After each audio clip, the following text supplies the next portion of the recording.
Hello, everyone. We're back again with the news. So let's get straight into it. All right. It says here, Selma Hayek says she didn't land a comedic role until her 40s because she was told she was too sexy to have a sense of humor. See, that doesn't even sound real, right? See, this is why it's not a good idea to coddle people's feelings, because then they have a false sense of themselves and why things happen the way they do, and they can't make good decisions going forward, and they can't change certain behaviors because they don't know what's really wrong. Because what's happening here is, first of all, Selma Hayek is not funny. She wasn't even a good actress.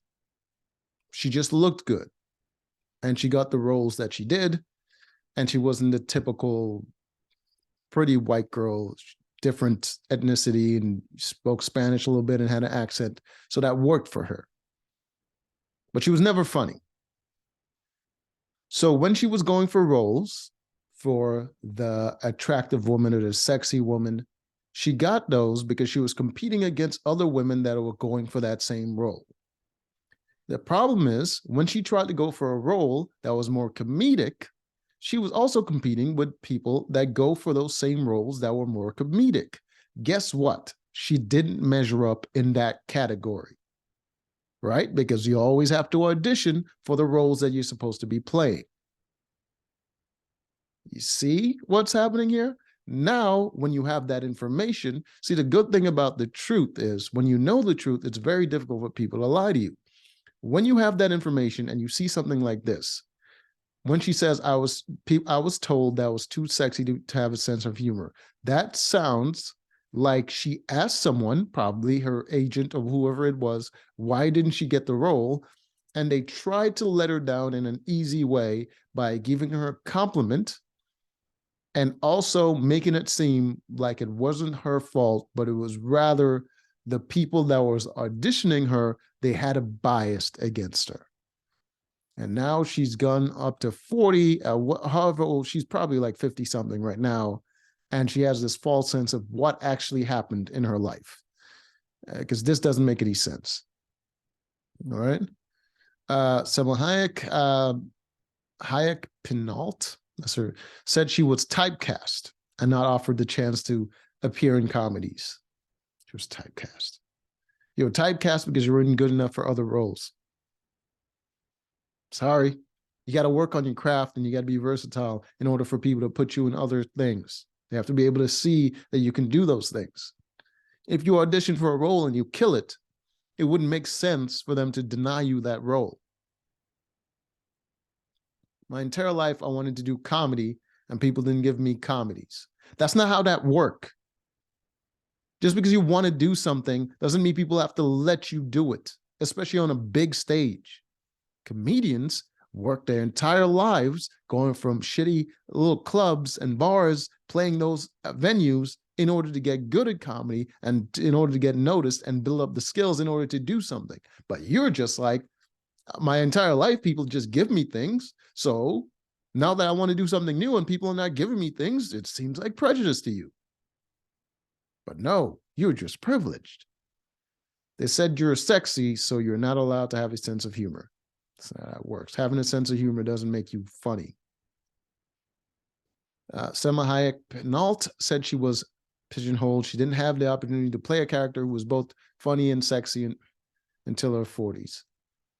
Because it's funny when a 40-year-old woman that's kind of like on her decline still trying to be sexy. It's funny because it's sad. Sorry. But if it's a young, sexy woman, it's nothing funny about that. She's just sexy. I was tired for a long time. Said in a new interview, my entire life I wanted to do. God. The actor went on to say she couldn't land a role until I met Adam Sandler, who finally gave her a shot with a comedic role. Yeah, he gave her the role. He gave it to her. She didn't audition for it. She wasn't the perfect fit for it. He gave it to her. because she was a name. She was a known name that they can put on a freaking poster and they could come see his movies. Grown Ups, which was released in 2010. But I was in my 40s. They said, you're sexy. You're not, oh God. Not only are you not allowed to be smart, how does that even work? Not allowed to be smart? Are you smart? Because you don't sound like it.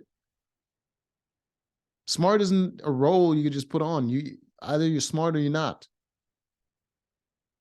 And if people have to write your lines for you in order for you to seem smart, and you couldn't read the lines and seem smart and not convincing as a smart person, then you're not allowed to do something you're not good at. Sorry. But you're not allowed to be funny in the 90s. God damn this lady. The actor admitted she was sad at the time, but now here I am doing every genre in a time in my life where they told me I have expired. Who is telling you this? Who are these people that you're talking to that are constantly telling you these things? That's when you make it vague, because no one is telling you that, except for maybe your conscience. That the last 20 years should have been out of business. Let's check. Rose to fame as the titular character of the Mexican telenovela Teresa.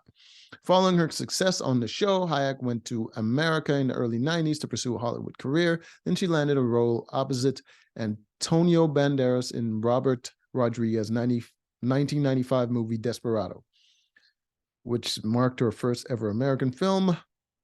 Hayek teamed up with Rodriguez again for his film From Dusk Till Dawn, in which she played a vampire queen. In her most memorable scene in the movie, she danced with a real snake draped around her body. Oh, it's a real snake? Ooh. She was rocking that goddamn unibrow back in the day. The actor is also known for roles in films like Dogma and Wild Wild West. Perhaps most notably, she portrayed the famed Mexican painter Frida Kahlo in Frida, which earned her an Oscar. Yeah. She was allowed to be a painter. She wasn't allowed to be smart, but she was allowed to be a painter, even though she's not a painter. Right. Right. Very selective in the things that people say you're not allowed to do, huh? Throughout her decades-long career, Hayek has opened up about facing racism. Bruh.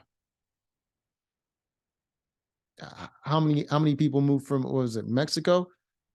How many people moved from Mexico, especially young women, moved from Mexico to go to make it in Hollywood, and they didn't make it? But you face racism.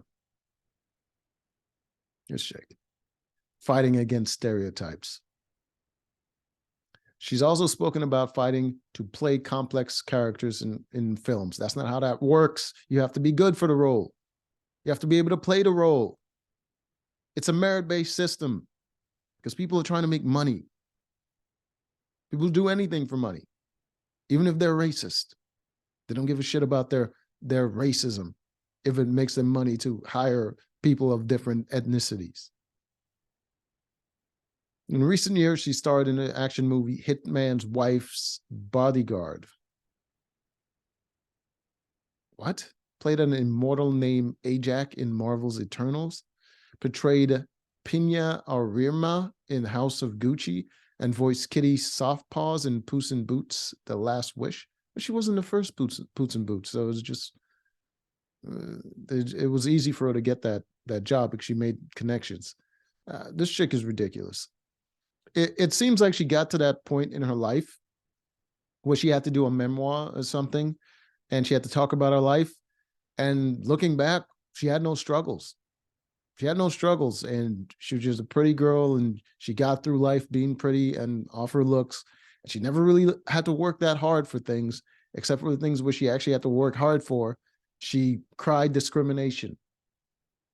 Instead of getting good at the thing that people say you're not good at, instead of improving, she cried discrimination.